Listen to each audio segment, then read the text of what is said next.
یو روډ دا تپوس کړی دی چې ماسک سره مونځ کول څنګه دي. دا مسله یاد لرئ که ماسک وي یا صادر وي یا بل داسې شیز وي چې تا خولې ته نیولی وي، نو هغه کتابونو مطلقاً مکروه لیکلی دي، مکروه تنزیهی چې په ثواب کې کمی ده.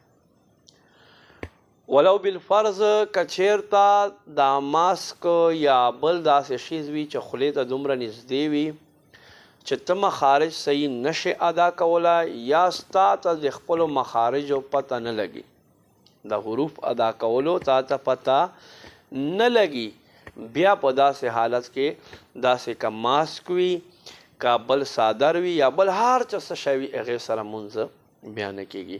نو په دې کې ډېر احتیاط کوئ. دا ویډیو سره شیر کړئ چې ما مسلمان ورور پې پوه شي.